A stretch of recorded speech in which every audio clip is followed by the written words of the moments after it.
ताने देने वाला जीजा। कई दामाद तो बेटी जैसे होते हैं, लेकिन कई ऐसे भी होते हैं जो सोचते हैं कि जिस घर की बेटी से उनकी शादी हुई है वो उस घर के मालिक बन गए हैं। ऐसी ही कहानी है रोहन की, जिसकी शादी होती है रिया से। एक दिन रोहन रिया के मायके जाता है। ओहो, कितनी गर्मी लग रही है। ड्राइंग रूम में एसी नहीं लगा है क्या? रिया का भाई ऋत्विक जवाब देता है, नहीं जीजाजी, ड्राइंग रूम बहुत बड़ा है ना, तो कूलर ही अच्छा काम करता है यहाँ। वाह, इंजीनियर बन गए तुम तो। बड़े कमरों में एसी नहीं लगता है। रहोगे गंवार के गंवारी। चलो, बाकी लोग कहाँ हैं घर के? रोहन तुम बैठो, मैं पानी लाती हूँ। माँ मंदिर गई होंगी और पापा दुकान पर। वैसे भी हम लोग आज अचानक आ गए हैं ना यहाँ पर। हाँ हाँ, कोई बात नहीं, बैठो। साले साहब आप भी बैठो। और बताओ, दिन भर हवा हवाइया ही रहते हो या ज़मीन पर कुछ काम वाम भी करते हो? वैसे बुरा न मानना, तुमको देखा होता पहले ना तो तुम्हारी दीदी से कभी शादी ही ना करता। ऋत्विक को इस बात का बुरा लगता है, लेकिन वो बिना कुछ कहे वहाँ से चला जाता है। तभी वहाँ रोहन की सास आ जाती है। रोहन उनको देखते ही खड़ा हो जाता है। अरे मम्मी जी, ले आया हूँ आपकी बेटी को। रखो अब 2-4 दिन, फिर मत कहना कि बेटी को भेजो, बेटी को भेजो। बड़ी मुश्किल हो जाती है वहाँ पर। अरे बेटा, बिटिया अपने घर तो आएगी ही, खासकर एक शहर में है तो क्यों नहीं। अरे तो फिर शादी क्यों की? रखी रहती घर पर ही। सास को रोहन की बात अजीब लगती है, लेकिन दामाद जो ठहरा, बोलती भी तो बोलती क्या। अच्छा मजाक कर लेते हो बेटा। खैर बैठो, मैं चाय नाश्ता लगाती हूँ। अरे ना मम्मी जी ना, चाय नाश्ता वाला दामाद नहीं हूँ मैं। बहुत काम है, चलता हूँ। वैसे भी गर्मी बहुत है आपके घर। ये बोलकर रोहन वहाँ से चला जाता है।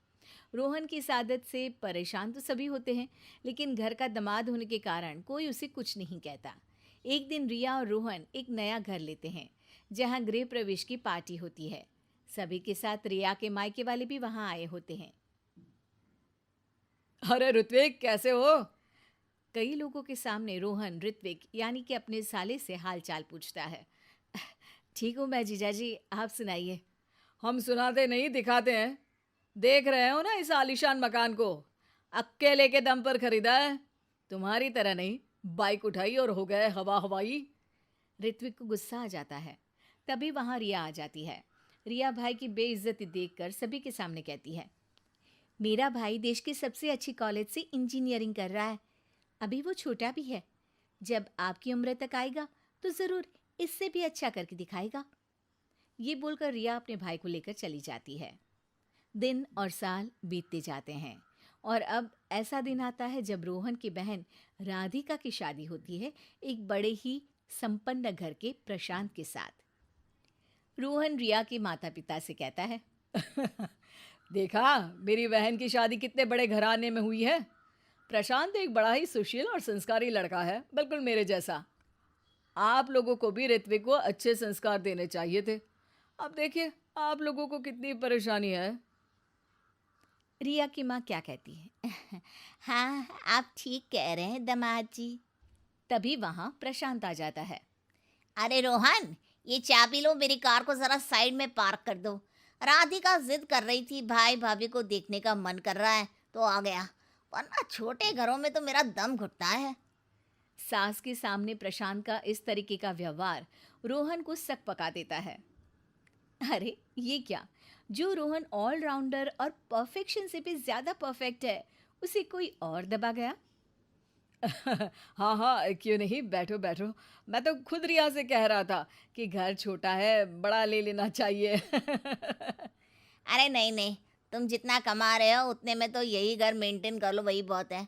ऐसा ना हो कि बड़ा घर ले लो, खर्चा उठा ना पाओ और आ जाओ हमारे पास पैसे मांगने। वैसे बुरा न मानना, गली भी पतली है और मेरी कार ना थोड़ी ज़्यादा लंबी है।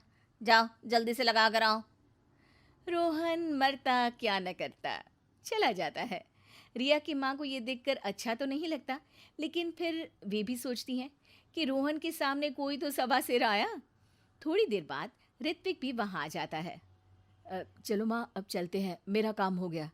हाँ बेटा, लेकिन अभी थोड़ी देर के लिए राधिका भी आई है, सोच रही हूँ उससे मिल लूँ। तभी बाहर से रोहन भी आ जाता है। अब रोहन, ऋत्विक और प्रशांत एक जगह होते हैं जहाँ प्रशांत ऋत्विक से बात करता है। अरे तुम रिया भाभी के भाई हो ना? कपड़े तो बहुत अच्छे लग रहे हैं तुम्हारे। डिज़ाइनर वेयर है क्या? जी, मुझे ये डिज़ाइनर ही पसंद है। आ, वैसे पढ़ाई क्या कर रहे हो तुम? मैं वालिया कॉलेज से इंजीनियरिंग कर रहा हूँ। अरे वाह, उस कॉलेज में तो एडमिशन ही नहीं मिलता। वहाँ से निकलो तो जिंदगी सेट हो जाती है। बाकी एक ये है रोहन साहब, पता नहीं कौन सा कॉलेज बता रहे थे। भाई पैसे वैसे देकर तो डिग्री नहीं ले ली ना। रोहन के पैरों के नीचे से ज़मीन खिसक जाती है। नहीं नहीं, वो कॉलेज पास था तो इसलिए। अरे वो तो तुम्हारे चेहरे से ही दिखता है, काम काज में अनाड़ी और कामचोर, वरना इतने साल की नौकरी के बाद कहाँ पहुँचे? कहीं नहीं। ऋत्विक रोहन की बुराई सुन नहीं पाता। देखिए प्रशांत जी, आप बड़े हैं और सम्मानजनक स्थान रखते हैं, लेकिन इसका मतलब ये नहीं कि आप मेरे जीजाजी की बुराई करें, वो भी इस लेवल की। हमने अपनी बहन की शादी इनसे कराई है, तो ये बुरे और गलत कैसे हो सकते हैं? रोहन ऋत्विक की बात सुनकर आंखों में आंसू भर लेता है। रोहन, मुझे माफ़ कर दो। यही व्यवहार मैं तुम्हारे साथ भी करता आया, लेकिन फिर भी तुमने मेरे सम्मान की सोची। जीजाजी और प्रशांत जी, एक बात बताता हूँ। जिस घर में आपकी शादी होती है, वो आपको अपने जिगर का टुकड़ा देते हैं, तो उनसे तो बड़ा आपके जीवन में कोई हो ही नहीं सकता। वो आपका सम्मान करते हैं ताकि आप उनकी बेटी को प्यार और सम्मान दें।